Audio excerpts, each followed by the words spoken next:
So good morning everyone. So this week what we're going to do for our lecture class is that we're not going to look into a new chapter because we are pretty advanced in terms of a video lecture. So what we're going to do this week is basically we're going to look at the correct answer for your midterm test. So I'm going to do with you the correction of all the three questions that you had during the midterm test. And if you have any question related regarding your answer and your marks, you can ask me later, right, in the Google Classroom. So let's start with the first question, right? So the first question, let's read the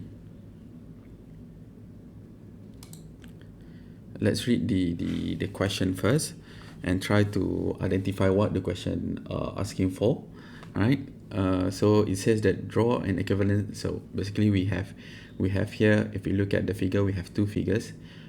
Before we read the questions, there's a figure of a printed circuit board, right? And it seems that on the circuit board there are only resistors, so four resistors, and the connection between resistors appears in this red soldering connection.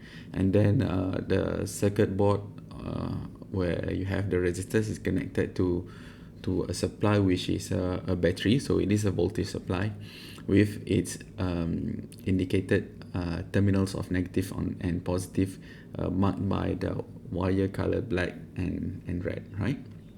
So you are also given basically the colors that you have on the resistors, the color code. So we have 5 resistors from R1 to R5, and the color codes are mentioned here, right? So and at the bottom we gave you basically the schematic diagram on how to read the color code on the color band on your resistors, right? So what we need to do is basically once you read the color on the resistors, you have to identify what value does it hold in each resistors, right? So let's read the question together. It says draw an equivalent schematic diagram for the circuit shown in figure 1. So the circuit in the printed circuit board has to be drawn first. That's the first one. And then compare the voltage drop across R1, R2, R3 and R4 with and without R5 in the circuit. So basically we have to calculate 5 things. R1, R2, voltage across R1, R2, R3, R4, R4 in 2 conditions, right? So 4 things to be calculated: voltage across R1, R2, R3 and R4 in 2 conditions. The first condition when we have R5, and the second condition when we don't have R5, without R5. So basically there's 2 cases. The first one is when we have R5, and the second case is when we take out R5. So the resistor color codes are as follows, shown in the figure below, and assumes it was. So when we take the value, when we try to decipher the value of the resistor, we will assume that it has 0 error, right? I'm sorry. And then so that means that if we have 0 errors, then we'll take just the value of the 3 bands that we have here. So let's first and foremost do the first part of the question. So it says draw an equivalent schematic diagram for this circuit. So I get my pen. So let's start to do it. So it's better to start with the power supply first. So we have a power supply of 9 volts. We have positive terminal and negative terminal. So let's follow the positive terminal. So the positive terminal is indicated with a sign with red wires, red colors. So it goes through the cables, and it goes first and foremost into R4, right? So it goes into the terminal of R4. So I can draw it goes into the first resistance of R4, and then it goes into, so it is separated into 2 parts. One goes into R3, one goes into R5, and then if you look further, the other terminals of R3 and R5 are joined together. So basically we have R3 and R5 in parallel. So we have R3 and R5 in parallel. So and then they're joined together. After this node where R3 and R5 join, we go through R2. So I have R2 next, And then with R2, so in this direction we have nothing.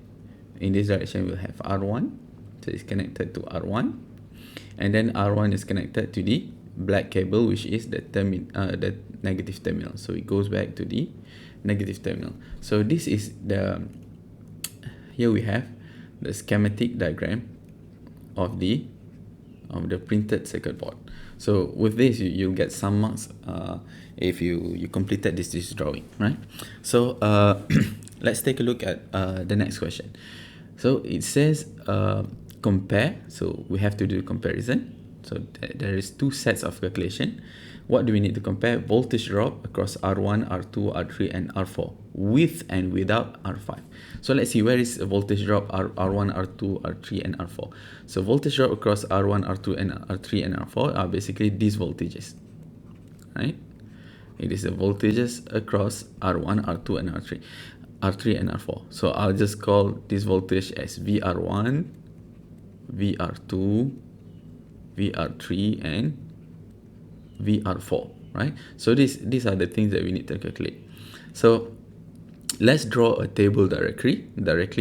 So to make things properly done later, VR1, VR2, VR3 and VR4. So those are the things that we need to calculate, and we need to calculate them in two particular cases. The first case is when we have, so with R5, and the second case when we don't have R5, so without R5.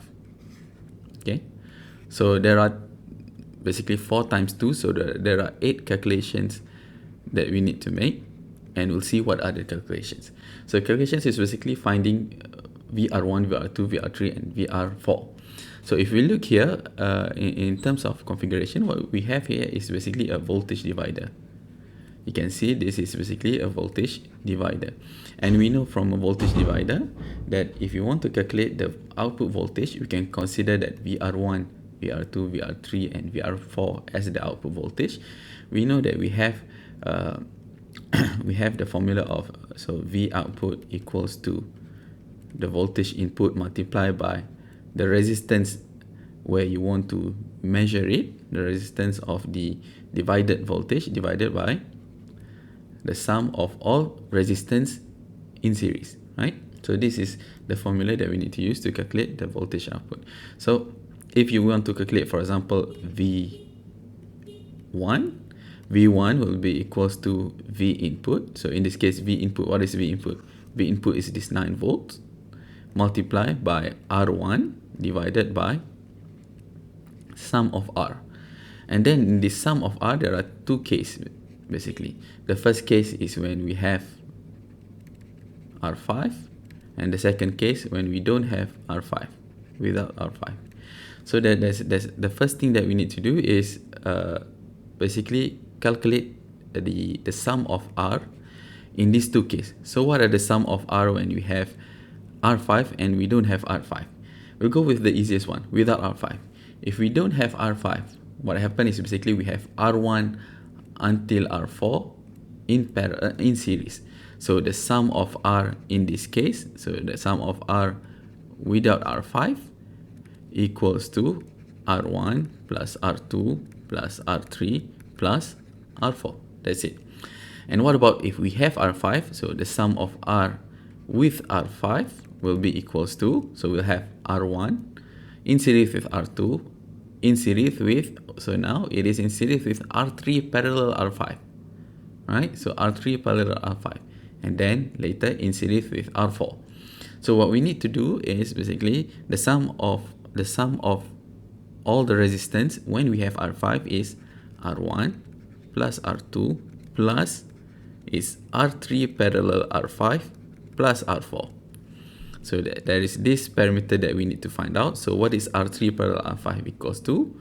So it is a circuit in parallel. So parallel resistance of R3, equivalent resistance of R3 parallel R5 is, so you know, you just apply the formula of 1 over R3 plus 1 over R5. So we'll get the sum of resistance when we have R5. So basically that's all the calculation that you need to do.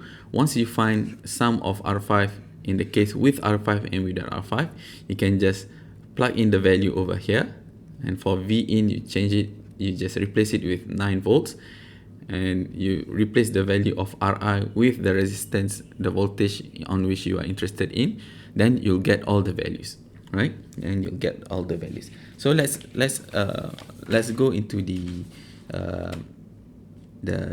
values of these resistance and voltages. So if we calculate basically the parallel resistance here, in order to calculate, what you need to do first is to find the value of resistance. So the value of resistance, let's say R1, R2, R3, R4 and R5. How do you find them? We'll find them using this particular table to read the color code of the resistors. So for example, let's have a look at we'll do a table to make this simple. So we will not, because it says, if we look here, we assume 0% of error. So we will neglect basically the fourth band, because the fourth band represents the tolerance. So how do we read resistor? I think by now you already understand how to read this. We'll have the first digit represented by the first band, and the second digit represented by the second band, and the third digit basically it represents the multiplier, right? So let's see what's the value of each resistance from R1 to R5. For R1, it is brown, green, red, right? It's brown, green, red.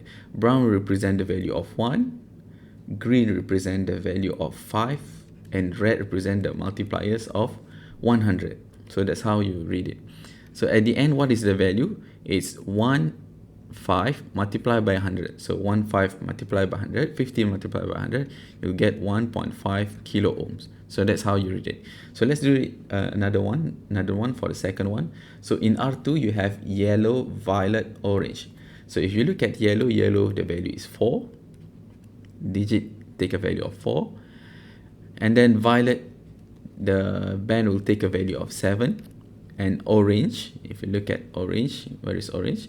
It takes a value of a multiplier of 1000. So the value at the end will become 47 multiplied by 1000. So you get 47 kilo ohm. So I'll let you do this on your own for the last 3 values. But at the end, what you should get is, you should basically get 47 kilo ohm, and then you get here for R3 2.5 kilo ohm. For R4 it is 9.1 kilo ohm, and finally for R5 it is 10 kilo ohm. So once you have all these values of resistance, you can calculate first and foremost R3 and 5 parallel. So R3 and 5 parallel, if you calculate, you'll find that the value will be equals to 2 kilo ohm. It will be 2 kilo ohm, right? So once you have these values, you can find the sum of R in the case with R5 and in the case without R5. So I'll just write down the value here. So with R5, what you'll find is that the resistance will be equal to the total resistance, right? The total resistance in circuit series will be equal to 59.6 kilo ohm, whereas in the circuit without R5, you'll find the total resistance in series will be equal to 60.1 kilo ohm. So there is a slight difference here. If we want to be critical a bit about the value, once you had R3 and R5 in parallel, what happened is it has reduced a bit the total resistance. It has reduced a bit the total resistance, right? So let's see what's the effect on the voltage across each resistors. So now, how do you calculate VR1, VR2, VR3, and VR5? So you just use this formula. For example, for VR1, it will be divided by the total resistance. So the total resistance basically is either 59.6 kilo ohm or 60.1 kilo ohm in the case of with or without R5, right? So I'll list down the answers here. Basically, if we are in the case with R5, here for VR1, you'll get basically 0.23 volts. So there are voltage in volts.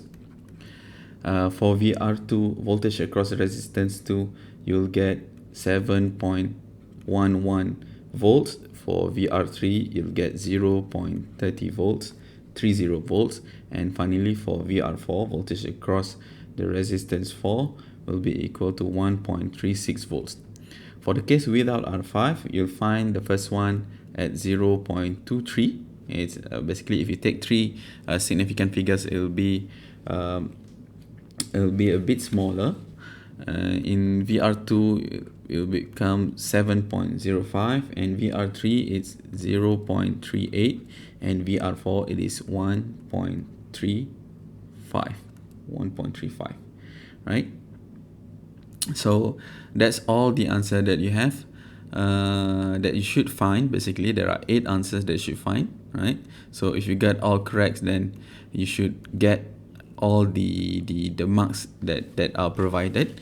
But if not, then we will have to look into the method of calculation that you need. So the steps are basically, the first one is to draw the schematic diagram, and then the second one is to identify the value of those resistors, and then the third one, in order to calculate, you have to calculate so here in third part, you have to calculate the sum of all resistors in the case of with R5 and without R5. To calculate the resistance with R5, you have to calculate in fourth step the parallel equivalent resistance, and so once you have done that, you can finally, number 5, do all the calculations in the final table here. So that's the answer for question number 1. Now let's get to the second question. So it is a question which I think is the easiest and the most direct one. Well, the first question is easy as well, but this one is resembles to a lot of examples that you had in slides and in class, right? So what it says is, so it asks you, it shows a circuit. So figure 3 shows a resistive circuit, so the loads are only resistors, with 2 current sources of 3 amps and 5 amps, and 1 voltage source of 12 volts, right? And it asks you to find the current of Ix. So current Ix is over here. There's no assigned direction of current Ix, so you can decide later in which direction the current Ix you want to assign, but make sure you make it clear to the reader or to your lecturer that you have assigned a direction to the current Ix. And then it also asks you, so find the current Ix by using mesh analysis. So we already give you the instruction of using mesh analysis. And another thing that we need to find is to find the voltage of Vx. So Vx is the voltage over here. It's the voltage across these resistors of 2 ohm, right? So find Vix and Vx using mesh analysis. So let's take a minute, 1 minute or 2 to think about the strategy of solving this, right? So of course we'll use mesh analysis because it has told you to use mesh analysis. But the strategy is basically what we want to find is we want to find Ix and Vx. How do you find Vx? Knowing the value of the resistance 2 ohm. So it's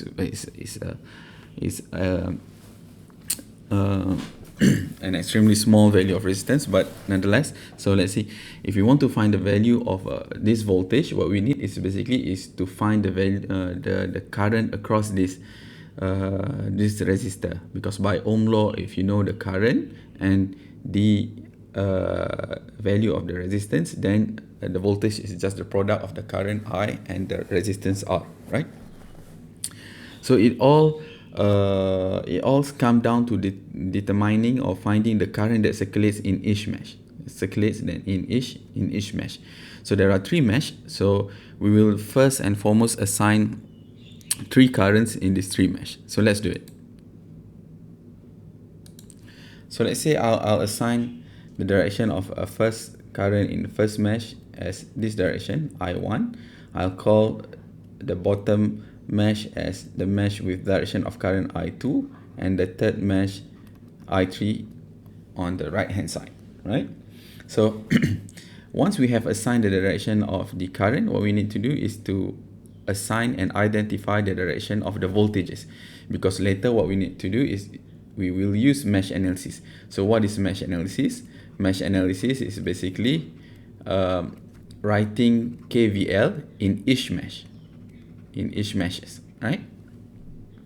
So in order to write them, KVL basically it's a law dictating that the sum of voltage in a loop equals to 0. So you need to addition voltages.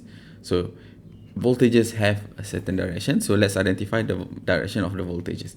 So the first voltage, of course, the power supply. So we have plus terminal over here, minus terminal over here. So more potential energy over here, less potential energy over here. So the direction of voltage is to the top. So let's look at other resistance. So we will do this, we will assign this direction of voltages mesh by mesh, right? So let's say if you look into the first mesh of I1, so the current circulates in this direction. So the voltage is in a resistor on a load is always in the opposite direction of the current. So we have V of 2 ohm in this direction and V of this 1 ohm in the direction to the bottom. What about the voltage in the second mesh? Second mesh is the current going clockwise like this. So we will have the voltage in opposite direction. So voltage of 3 ohm to the bottom and the voltage of 2 ohm to the right hand side. The voltage of 2 ohm. So that's all the voltages. And voltages of the 4 ohm, of course, it will depends on which mesh are you looking the resistors from. But for the moment, we'll leave it just like that. So as we can see here, we've determined the direction of I3 in this direction. So I would just like to assign the direction of IX in this direction. And we can see directly here, what happened is I3 is basically equals to IX, because I3 in this portion of the branch is interaction between I3 and I2. In this portion of the branch is interaction I3 and I1, but in this portion of the branch it's I3 alone. So we can first and foremost say that I3 equals to IX, but still it is unknown. So once we find I3, we will find IX. So that's the first thing. So we have 3 mesh, right? We have 3 mesh or 3 loops.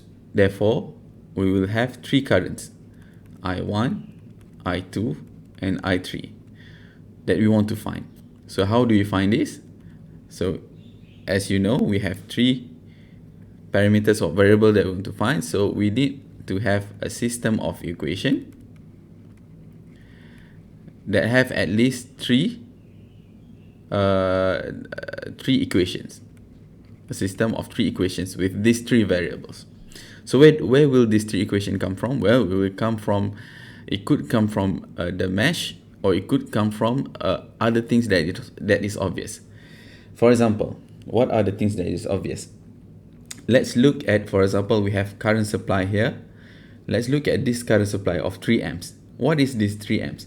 This 3 amps is basically situated in the branch where we have interactions between mesh 1 and mesh number 2. And if you look from the point of view of mesh 1, this 3 amps is in the opposite direction of I1. And it is basically, we can write it as I1 minus I2 equals to minus 3 amps. Because I1 is in this direction, the mesh I1, I2 in this direction. So from the point of view of I1, it's I1. This voltages is basically, this voltage in this mesh, in this branch is I1 minus I2. So I1 minus I2 equals to this voltage. But from the point of view of I1, it should be in this direction. But it shows here that this 3 amps is in the direction to the right. So we put the sign negative over here. So I1 minus I2 equals to 3 amp. So here we have one equation with 2 unknowns, I1 and I2. So we can consider this as our first equation. So we have our first equation. Let's find another equation. Another equation will come from here. This is the second most obvious one.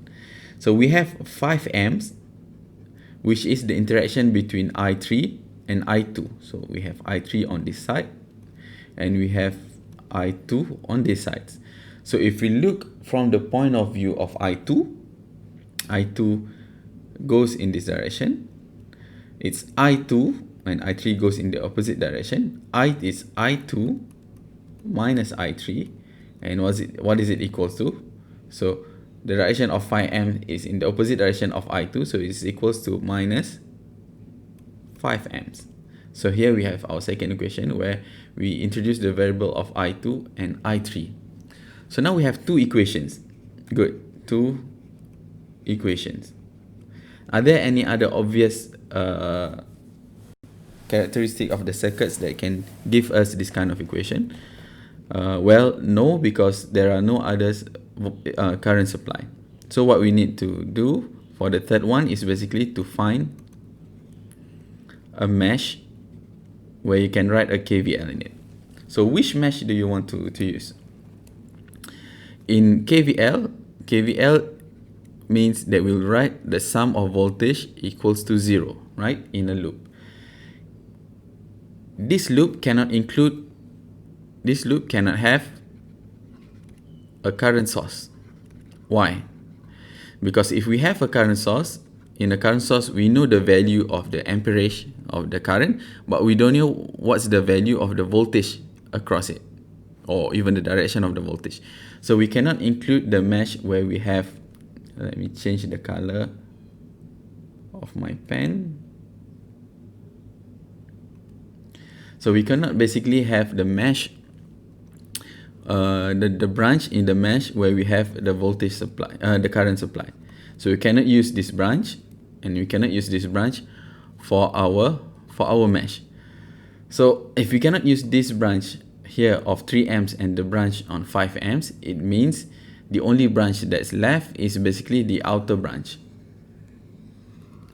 that we can also call as super mesh, right? So let's write the KVL on the outer mesh. So we have the first one, the 12 volts. We'll start with 12 volts and then not minus.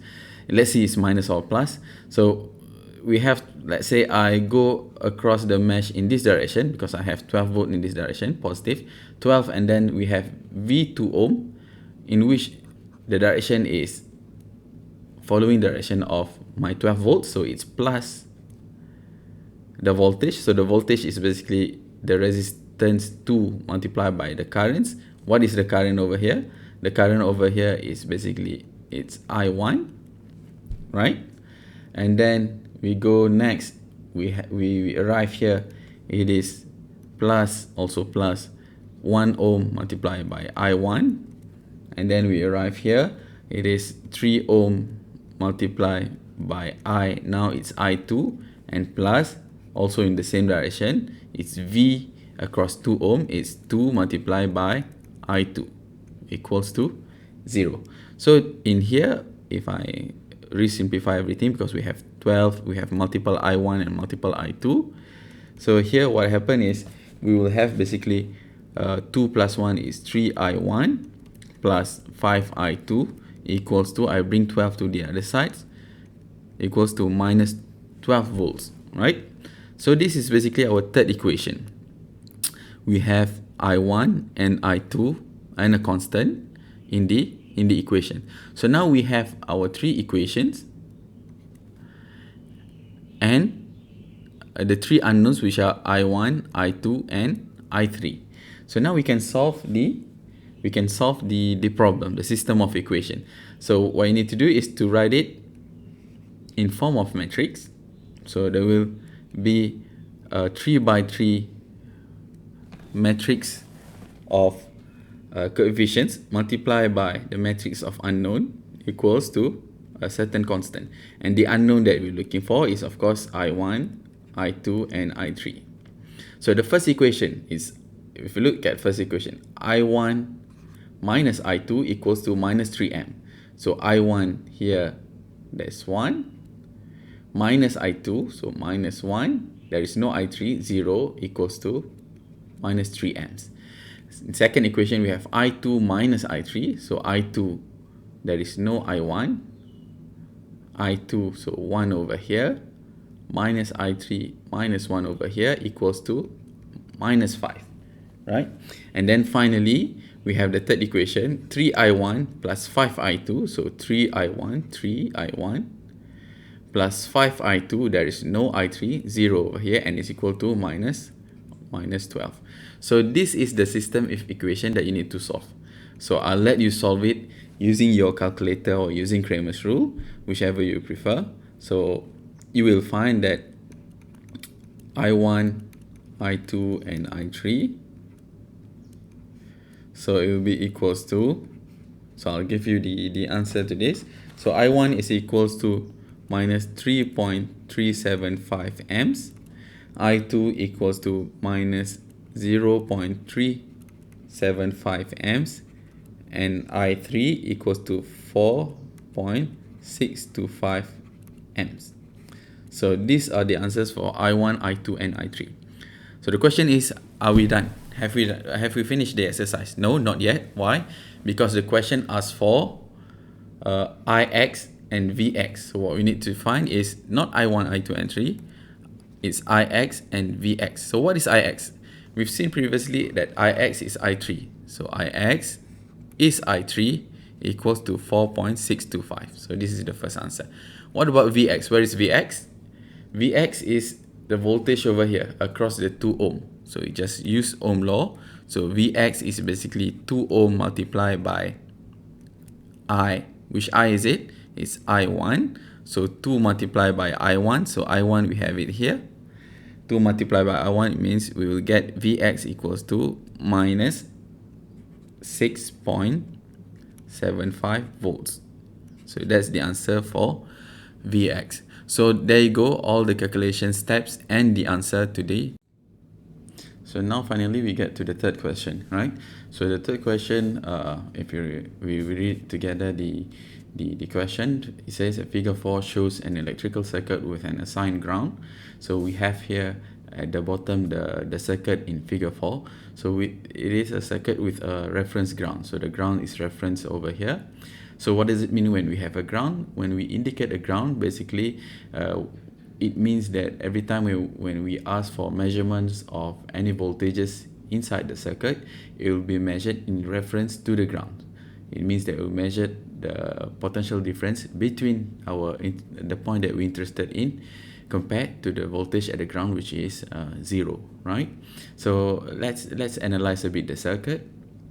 If we look into the circuit, we have 1, 2, 3 loads, which are all resistors, and we have 4 power supply, and 2 of them are basically voltage supply of 20 and 24 volts, and another 2 are current supply of 20 and 24 amps, 20 amps and 24 amps. So let's start with question A. So what do they ask in question A? In question A, they ask write a nodal equation and determine the potential values, so potential difference or voltages with respect to the ground at the indicated nodes 1, 2, and 3. So in order to do this, let's identify first where is this voltage 1, 2, and 3. So I will call the voltage at node 1 as V1, and node 2 as V2, and then node 3 as V3. So again, a voltage is basically the potential difference between 2 points. So where are these V1, V2, and V3? V1 is the voltage between point 1 and the ground, because we have ground, right? So this is V1. V2 is the voltage between point 2 and the ground, so this is V2. And V3 is the voltage between point 3 and the ground, so this is V3. So now we have to find them. So let's start with V1 first.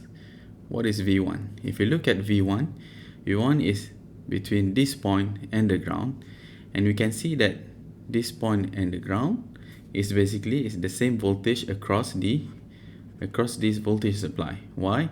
If you look at the plus terminal of the voltage supply, the node at the plus terminal is the same node as node 1, and the node at the minus terminal of the voltage supply is the same as the node at the ground, right? Because if you look at the bottom here, right, this whole branch are basically one and single node, which is the ground node. So V1 is the voltage between point 1 and the ground, therefore it's also the voltage between plus and minus terminal. So V1 is equals to it equals to 24 volt, just like in the voltage supply. Okay, next, the next voltage that we're going to look for is V2 and V3. So what are V2 and V3? So V2 and V3, if you look at V2, what happened in V2 is the voltage between point 2 and the ground. So it's basically the voltage across this current supply. It's the voltage across the current supply. The problem is, in a current supply, we know the value of the current, so it's I, let's say I call it as I2, but we don't know what's the value of the voltage, so we cannot deduce it simply like that, directly, right? We have to go through another method to define it. What about V3? Okay, V3 is the voltage between this point and the ground, therefore this is also a node of the ground, so we have V3. Basically, V3 is the voltage across the resistance of this 12 ohm. So V3, right? V3 equals to the voltage across the resistance of 12 ohm. Okay, so how do we solve this? Because voltage across resistance 12 ohm, if you want to find the voltage across this, you might use Ohm law, right? Ohm law says U or V equals to Ri, so equals to R 12 ohm multiplied by I across the resistance. But do we know what's the value of the current that goes across this resistance? Of course, for the moment we don't know. So we'll have to find a way to find out the this current, right? So what kind of trick can we use here? So the trick that we want to have right now is basically to have so I get my laser pointer. So the two unknowns are V2 and V3, and V2 is across this branch, V3 is across this branch. We don't know those values, and in order to find those values, basically the unknowns are 2, so we need to find another 2 equations. So how do we get 2 equations where in that equation we have current or voltage of these 2 branch? Because we know if we have the current, we might have voltage by Ohm law. If we have voltage, then we directly can solve the problem because it asks for voltages, right? So we need to find a system of equations where we integrate these two branches. So what can we do? What can we do is basically, if we look at these two nodes of 2 and 3, right? If we look at these two nodes 2 and 3, it is quite problematic, as in, if we look at here, there is a voltage. Well, it is problematic, but it can help us in solving the problem. It will give us another equation. If you look between point 2 and point 3, you have a voltage supply of 20 volts, and therefore the voltage difference between point 2 and point 3 is here known, right? And if I draw the direction of the voltages, let me get my pen.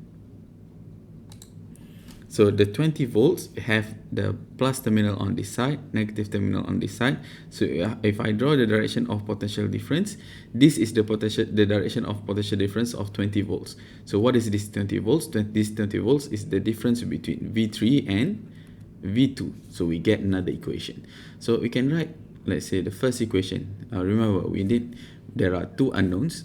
So here we have two unknown. So the strategy is to find two equations where we have these two parameters of V2 and V3 in order to be able to solve them, right?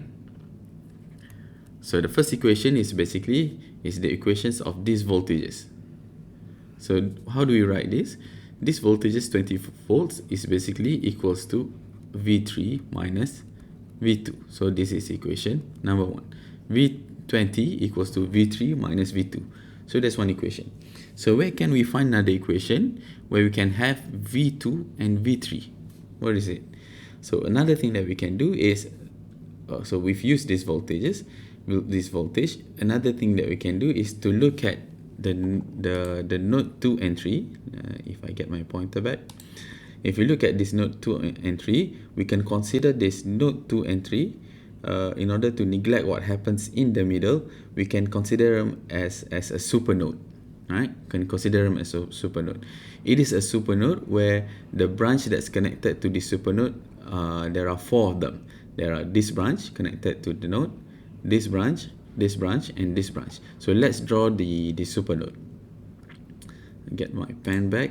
So if I draw a supernode involving node 2 and node 3, so basically you have somewhere in here node 2, somewhere in here node 3, but now we're considering both of them in a supernode. So basically the supernode is connected to 4 branches, right? This first branches is connected to basically the resistance of 18 ohm.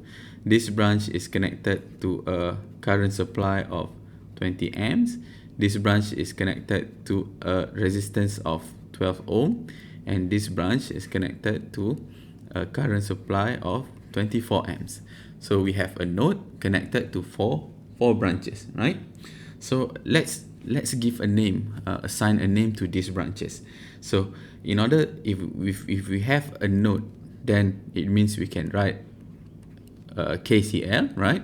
But in order to write a KCL, you have to assign the name of the currents. So we need the name of the currents. So let's say we call this current as current IA, right? And we decide that we can decide that the current goes out from the node. And then for this node, we already have the current, which is this 20 amp. And here we don't have any current yet, but we'll assign a current that I will call IB that goes out as well. And here we have a current that get into the node, which is equals to 24 amps. So we introduce two new currents called IA and IB into this node. So in this supernode, we have basically introduced point 2 and point 3. So when we write KCL, we will have V2 and V3 somewhere in the node. Therefore, we will have another equation involving V2 and V3 that can help us solving the equations to find V2 and V3. So let's write the KCL. So how do we write the KCL? If you write KCL, we can say that, so KCL says, what does KCL say? KCL says the sum of current entering a node equals to the sum of current leaving the node, right? So if I write it, we'll have IA, right? IA plus 20 amps. So if I decide that the currents leaving the nodes is positive, then the current that get into the node will become negative, right? So we can write IA plus 20 plus IB minus 24 amps equals to 0. So this is your KCL. Okay, now how do you use this KCL? We have remarked that in this KCL, where are V2 and V3? So because the point that we're interested in to have in the system of equations is basically V2 and V3. It's not IA or IB. So V2 and V3 is basically somewhere. If you look at IA is in relation to V2, and this 24 amps, and IB is in relation to V3. So what we need to do is we have to develop what IA is and what IB is. So what is IA? If you look closely at IA, so IA is this current. If we look into the circuit now, IA is this current over here, and IB is this current over here. So what is IA? If you look at the circuit, IA is the current that goes through the resistance of 18 ohm, right? If we have the currents that goes through the resistance 13 ohm, it means that IA equals to the voltage across the 18 ohm divided by, so it will be voltage over the resistance of 18 ohm divided by the value of its resistance, which is 18 ohm, right? And then what else do we have? If you look at IB, what is IB? So the same thing, if you look at IB is basically the current that goes through the resistance of 12 ohm. So IB by Ohm law is the voltage across that 12 ohm divided by its voltage 12 ohm.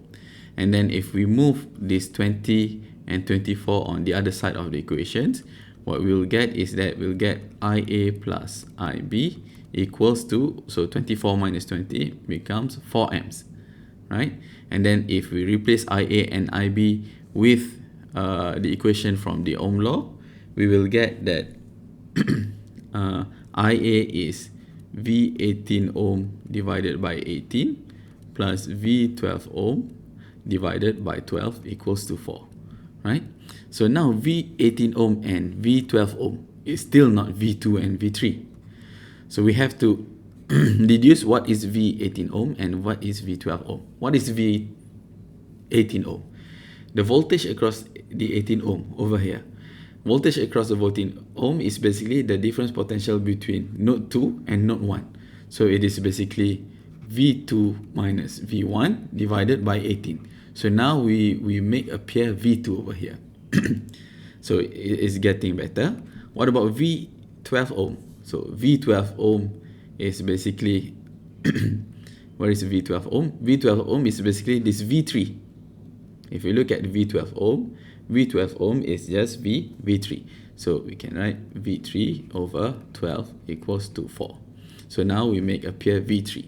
So now we have our second equation basically of that, where in that equation we have the unknown parameters of V2 and V3. V1 have been deduced previously, right? So V1 is done over here, 24 volts. But V2 and V3, we have a system of two equations.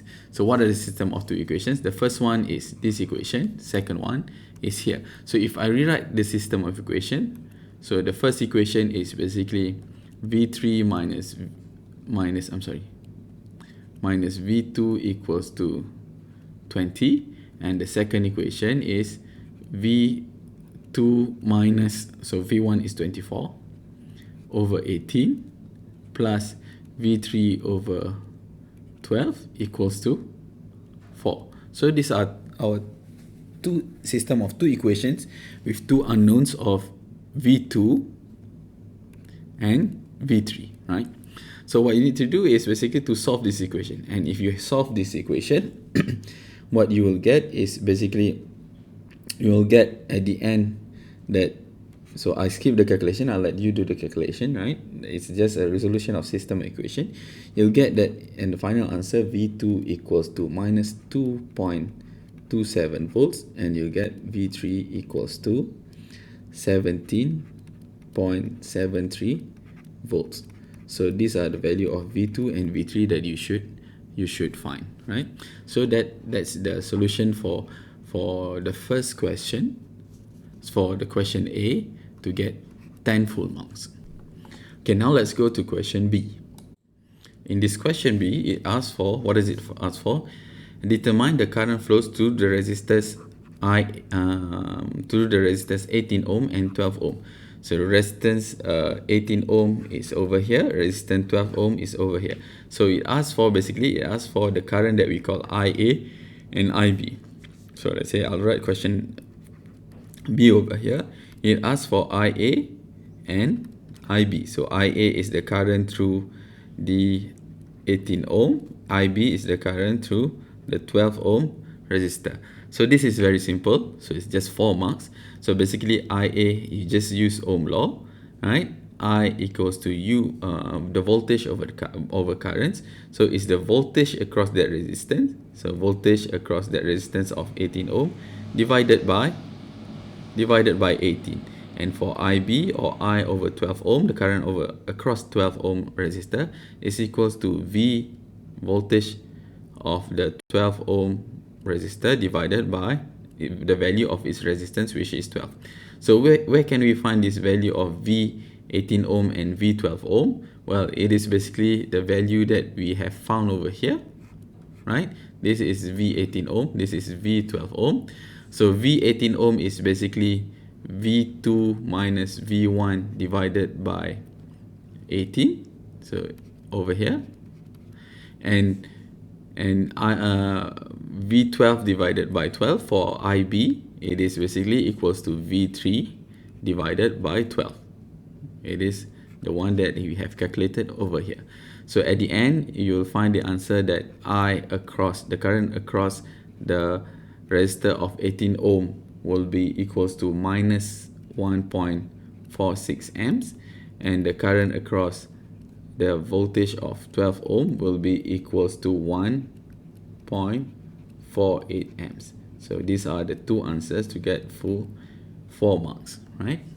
So we've done question A, question B. Now let's go to the final question, which is question C. So question C, it asks for, what is it asked for? Calculate the power, so it's the power absorbed by the 12 ohm resistor and the power delivered by the 20 amp source. So there are two powers that need to be calculated. The power absorbed by the 12 ohm resistor, and second one is the power so the first one is power absorbed by the 12 ohm, and then power delivered by the 20 amps power supply. So power again is pretty direct. You know the formula of power is basically, this is a DC circuit, so it is just the current multiplied by the voltage, right? But the question is which current and which voltage. So for the first one, it will be the current. So for the power absorbed by the 12 ohm, it will be the current across the 12 ohm multiplied by the voltage across the voltage of that resistor of 12 ohm. So where do we find this current? This current is basically the current I 12 ohm that have been found over here, right? And then the voltage across the 12 ohm. What is the voltage across that 12 ohm? The voltage across that 12 ohm is basically V3, voltage 3. And you will find that if you do the calculation, it will be 17.73, so V3 that we calculated, multiplied by I12 ohm, which was found to be 1.48 amps over here, and you'll get the value of 26.24 watts. 26.24 watts. And for the power delivered by the 20 amps, so the current is, of course, the current of 20 amps is just 20, multiplied by the voltage across that 20 amps. So what is the voltage across that 20 amps? The voltage across, so where is this 20 amps? Voltage across that 20 amp, if we look here, the voltage across that 20 amp is basically V2 multiplied by V2. So if we do the calculation, is 20 multiplied by, so V2 have been found here, multiplied by so we don't we can account the minus, but we can also we should account to show that it is basically power delivered, because the power absorbed is positive, so the power delivered should be in have a different sign to show that one is delivered and one that is absorbed. So it is minus 2.27 volts, right? So you will end up with a power of minus 45.44 watts, 45.4 watts. So the 20 amps voltage current supply is delivering 45.4 watts, and the resistance of 12 ohm is absorbing 26.24 watts. So these are the two answers that will give you 6 marks. So 3 marks for each. So that's all the correction for question number 3, and I hope you understand where you lost your mark, and that you'll use this as a revision for future problems that you'll encounter.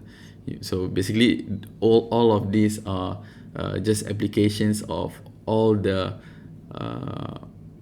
laws that we've learned on Ohm law, KCL, and KVL. And the trick is basically to really identify